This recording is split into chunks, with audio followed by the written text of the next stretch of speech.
Para aplicar el método de solución por superposición, consideramos que si tenemos más de una fuente, ya sea de voltaje o de corriente independiente, podemos apagar todas las fuentes y trabajamos con solo una y sucesivamente para las demás fuentes. ¿Qué quiere decir?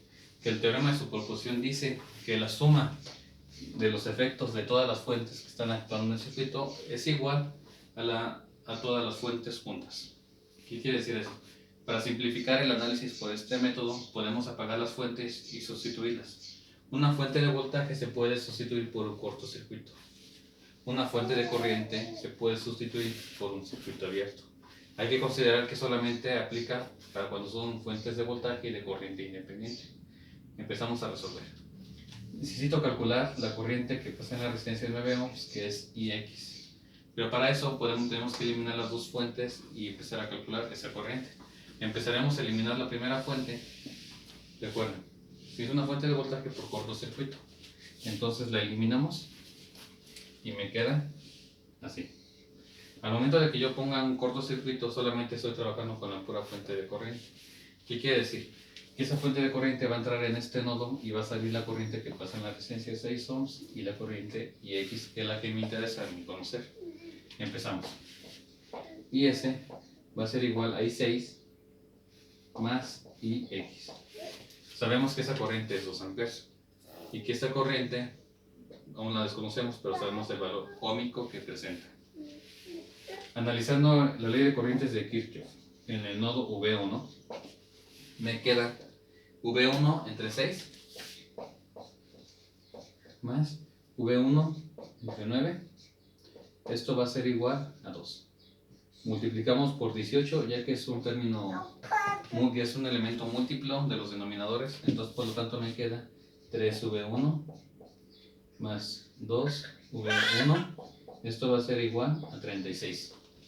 Si yo realizo la simplificación me queda 5V1.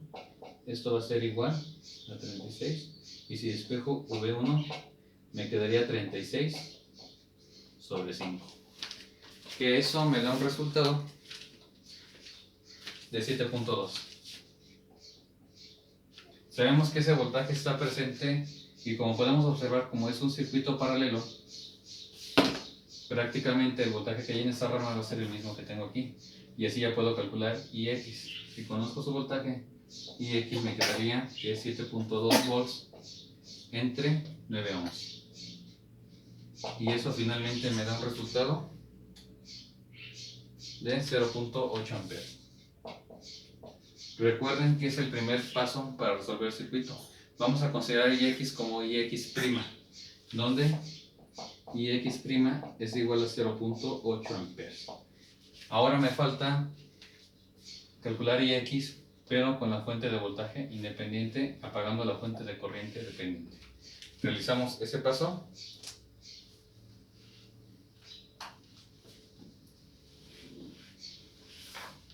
Solamente dejamos IX', que fue la que calculamos, que es el 0.8 amperes. Y nos quedaría así.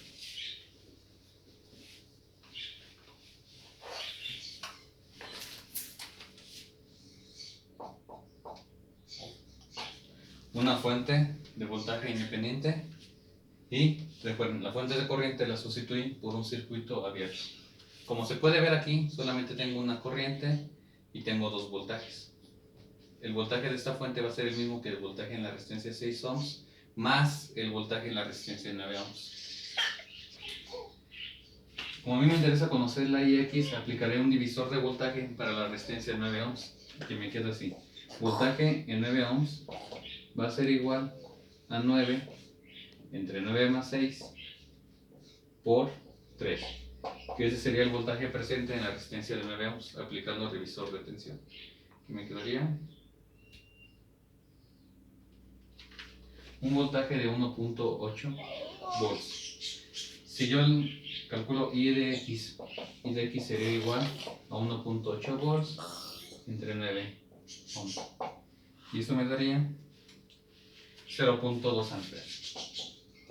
Eso sería IX biprima. ¿Qué quiere decir? Que si yo sumo para la corriente I de X va a ser igual a IX' más y X B', que sería igual a 0.8 más 0.2 amperes, que finalmente me da 1 ampere. Y ese sería el valor final de la corriente, considerando que utilicé las dos fuentes de manera separadas, pero que al final de cuentas puede sumar sus efectos, y así es como se cumple la ley de superposición.